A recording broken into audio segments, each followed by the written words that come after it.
20년 만에 최저 온도를 찍은 어느 12월 겨울날, 허리까지 오는 긴 생머리에 속쌍꺼풀의 고양이상의 여성이 안방 창문으로 눈의 초점을 잃은 채 창밖을 보고 있었다. 그녀의 이름은 정아람. 우리나라에서 의류로 가장 유명한 회사인 JU그룹의 며느리였다. 덜컥 문 열리는 소리에 초점이 없던 그녀의 눈의 초점이 한순간에 돌아왔다. 그러고는 옆에 있던 베개 하나를 잡아 문을 열고 들어온 남자를 향해 던졌다. 얼굴을 정면으로 맞아버린 남자의 이름은 최시우, 아람의 남편이자 JU 그룹 회장의 외아들이었다. 이게 무슨 짓이야? 왜 갑자기 베개를 던지고 그래? 시우는 그 누구보다도 억울하고 어이없다는 듯한 표정을 지으며 아람을 째려보았다. 아람은 그런 시우에게 자신의 폰을 건네주며 누군가에게서 온 문자 내용을 보여줬다. 아내한테는 출장 간다고 핑계대고 왔다는데 얼마나 힘들었음 나한테 올까? 앞으로 네 남편은 내가 더 잘 챙겨줄 테니 걱정하지 마. 그 문자와 함께 보내온 사진 한 장은 얼굴은 보이지 않았지만 여성의 몸으로 보이는 실루엣과 시우의 얼굴이 침대 위에서 이불을 덮은 채 찍힌 것이었다. 당신이라면 다를 줄 알았어. 근데 어떻게 나한테 이래? 이게 뭐 큰 잘못이야? 뭐? 최근에 나한테 사랑한다. 뭐 이런 말해준 적 없잖아. 아니 나한테 신경 써준 적이라도 있어? 그게 지금 변명이라고 하는 말이야? 아니. 솔직히 말하면 너랑 이혼하고 싶은 핑계야. 이참에 잘 됐네. 이렇게 된 거 내일까지 여기에 이혼 도장 찍어줘. 시우는 여태 이혼할 틈을 노리고 있었는지 바람이 들키자마자 서랍에서 이혼 합의서를 꺼내 아람에게 내밀었다. 아람은 당당하게 합의서를 꺼내자 당황스러우면서도 화가 난 나머지 결국 한순간의 감정으로 파우치에 들어있던 도장을 꺼내과 이혼 합의서에 쾅 찍어버렸다. 됐어? 이제 됐냐고. 어. 너무 속 시원하고 좋아. 지금 내가 짐 빼서 나갈게. 시우는 캐리어를 열고 짐을 챙기더니 이혼 합의서를 들고 후련한 뒷모습으로 집을 나갔다. 아람은 시우가 나가고 나서 곁눈질로 현관문을 계속 쳐다보았다. 하지만 들어오는 사람 없이 도어록 소리조차 조용했다. 그 순간 아람은 잠옷 위로 카디건 하나만 걸치고 슬리퍼도 짝짝이로 신을 만큼 급하게 집에서 나와 지하주차장을 둘러보기 시작했다. 하지만 시우의 차는 이미 사라지고 없었다. 게다가 전화조차 차단당했는지 안내음 기계 목소리만 들렸다. 믿을 수 없었다.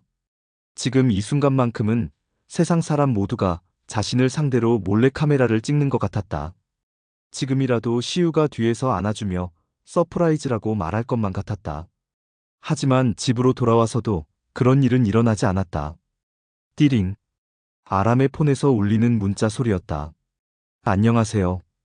오진혁 변호사입니다. 이혼 위자료 관련해서 남편이신 최시우님이 10억을 제시했는데 어떠신가요? 아람은 지끈거리는 머리를 붙잡고 답장하려고 했지만 이미 위자료까지 생각하고 있던 시우를 생각하니 비명밖에 나오지 않았다. 그렇게 믿었던 남편인데 최근에 외출이 많아도 의심 한 번 없이 믿고 따랐던 남편인데 하지만 돌아오는 것은 배신감과 마음속에 칼로 깊게 벤 것처럼 찌른 듯한 아픔뿐이었다. 오늘은 슬픈 상황 속에서 웃음을 실실거리는 미친 사람이 되고 싶었다. 누구보다도 아픈 사람처럼 보이고 싶었으니깐. 그리고 이렇게 새벽을 보내다 보면 아침에 내가 정신 차리고 이 상황을 나갈 방법을 찾을 테니깐. 밤새 우느라 못 잔 아람. 눈 밑에는 다크서클이 맺혀 있었고 머리카락은 여러 가닥이 꼬인 것 같이 동시에 헝클어져 있었다. 그래도 이제는 얼굴에 눈물 한 점 없었다. 오히려 담담한 표정으로 시우와 같이 찍었던 사진을 손으로 찍고 있었다. 9시가 되자마자 아람은 기다렸다는 듯이 휴대폰을 들었다. 발신인은 오진혁 변호사였다. 전화를 하는 아람의 목소리는 누구보다도 당당하고 매섭게 변호사를 몰아붙이려는 톤이었다. 어제 위자료로 제시한 10억은 적은 것 같아요. 그럼 얼마면 좋을까요? 뭐 그쪽에서 제시한 금액 없나요? 네. 시우가 그냥 달라는 금액 오케이 하라고 했거든요. 미친놈, 이혼을 그렇게 하고 싶었나? 네? 아닙니다. 그럼 그냥 20억만 주세요. 알겠습니다. 근데 생각보다 금액이 적네요. 시우는 한 100억 생각하던데. 100억이요? 아니요, 그 정도까지는 됐어요. 알겠습니다. 그럼 그렇게 처리할게요. 아람은 손가락으로 100억이라는 숫자를 가늠하고 있었다. 그래도 항상 미니멀리니즘한 삶을 살아온 그녀에게는 상상조차 되지 않았다. 원래 요구했던 20억이라는 돈도 아람이 꿈꿔왔던 카페를 차리고도 남은 금액이니 또다시 입술과 눈이 찌그러지면서 눈물과 콧물 다 새어나오기 시작했다. 아람은 심호흡을 내쉬며 계속해서 흐르는 눈물을 닦아내려고 했지만 흐르는 눈물과 콧물이 너무 많아 역부족이었다. 속에서 뭔가 올라오는 느낌에 그대로 화장실로 튀어들어갔다. 화장실에서 30분 동안 구역질에 고생하다가 속이 비워지고서야 멈췄다. 그런데 화장실에서 나오자마자 아람은 갑자기 시우의 실루엣이 보이기 시작했다. 주방에서 커피포트로 데운 뜨거운 물에 꿀을 가지고 오며 호우 불어서 먹여주던 그가 아람은 자신의 양쪽 볼을 두 손으로 세게 치더니 양볼을 붙잡으며 고개를 도리도리 저어댔다. 너 지금 무슨 생각을 하는 거야? 최시우, 지금 만나는 여자가 아주 돈만 빼가고 헤어지면 좋겠다. 이 미친놈아. 소리를 지르고 나니깐 그래도 속이 시원해지는 느낌이었다. 하지만 시우에게 적응했던 몸이 항상 먹었던 꿀물이 자꾸만 생각나게 했다. 결국 주방으로 향했다. 주방 찬장에는 한 번도 열지 않은 듯한 꿀통이 있었다. 이럴 때면 옆에서 뚜껑을 열어주었던 그 남자가 떠올랐다.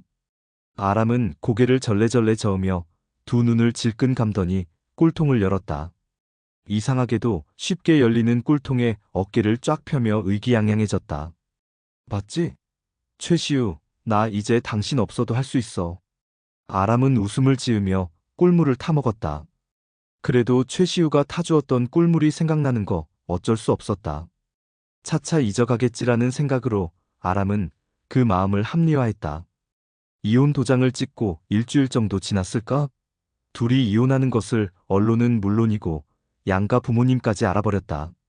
당연히 시우의 집에서는 기업에 타격이 가기에 온갖 둘 사이의 이혼 이유에 대한 추측 기사를 막느라 애를 썼다. 아람의 집에서도 아람의 걱정으로 난리나 있었다. 아람아, 엄마가 갈까? 아니야.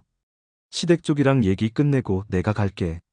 걱정 말고 집에나 계셔. 그래도 그 집이 장난 아닌 걸 엄마가 아는데 아빠도 지금 난리 나셨다. 귀한 딸 데려가서 이혼시켰다고. 에이, 그냥 성격 차이로 서로 갈라선 건데 뭘 그래.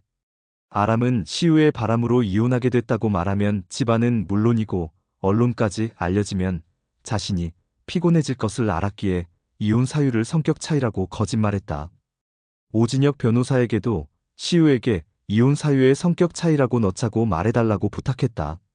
아람은 시댁에 가기 위해 오랜만에 화장대 앞에 앉아 결혼식 때 했던 화장보다 더 진하게 화장을 하고 평생을 입지 않았던 짧은 미니스커트에 블라우스를 입었다. 그렇게 집을 나와 택시를 타고 도착한 곳은 시우의 본가였다. 2층 집에 수영장, 테라스, 큰 운동장까지 역시나 언제 봐도 으리으리한 저택 같은 집이었다. 그곳에 들어서니 아람의 심장은 공황이 올 듯이 누군가 쥐어짜듯이 쪼여왔다. 그래도 두 손에 주먹을 꽉 쥐고 당당한 마음으로 현관문을 열고 집 안으로 들어갔다. 그러나 집 현관문에서 먼저 보이는 사람이 시우인 것을 보고 쓰러질 뻔했다. 따로따로 불러서 얘기 나눌 줄 알았더니 이렇게 다시 볼 줄이야. 오랜만이네요. 다들. 너 옷차림이 무슨 꼴이니? 아, 죄송해요. 제가 이 시간 뒤로 약속이 있어서요. 아무리 그래도 이건 예의가 아니지 않니? 그래서 이혼하잖아요. 그 예의 지키기 싫어서. 아람은 웃음을 지으며 팔짱을 꼈다. 집안의 큰어른이었던 진우는 아람의 태도 지적 없이 한숨을 깊게 내쉬더니 입을 열어둘의 이혼 얘기를 시작했다. 그래. 남녀 사이 문제이니 이유는 자세히 묻지 않겠다. 그런데 정말 이제 둘 다 마음이 없는 거니? 네. 없어요. 시우 너는? 저도 없어요. 그래도 내가 너희보다 어른이니 조언을 하자면 이혼 숙려 기간 동안 다시 한번 생각해봤음 한다. 사실 시우 너도 알다시피 내가 아람이를 만나고 많이 변했잖니. 그만큼 아람이 너는 나에게 소중한 사람이란다. 그래서 난 내 욕심으로는 이혼하지 않았으면 좋겠지만 그래도 너희 선택에 맡긴다. 이혼 숙려 기간 뒤에도 너희 마음이 그대로라면 나도 아람이 널 놓아주마. 당신 지금 그게 무슨 말이에요? 우리 시우 인생을 망쳐놨는데. 기껏 결혼시켜줬더니 뭐. 이혼? 너 지금 장난하니? 어머니, 그만하세요. 제가 먼저 하자고 한 거예요. 그래, 당신 그만해. 그렇게 따지면 아람이도 시우랑 이혼해서 인생 망치는 거야. 아람아, 이제 가보렴. 내 마음 잘 알았다. 진우의 말이 아람의 마음을 울렸다. 차갑다고만 느껴졌던 이 집에서 내가 소중한 사람이었다니. 2년 동안 한 가족으로 지냈지만 진우의 마음을 오늘 처음 알았다. 이혼하기 전 시우가 아람에게 종종 아버지가 그녀를 만나고 나서 바뀌었다는 말을 했었지만 믿지 않았었다. 진우의 말을 들으니 이제는 좀 믿어지는 것 같았다. 그렇다고 해서 달라질 거 하나 없었다. 이미 이 집에서 정을 뗀 지는 오래니깐.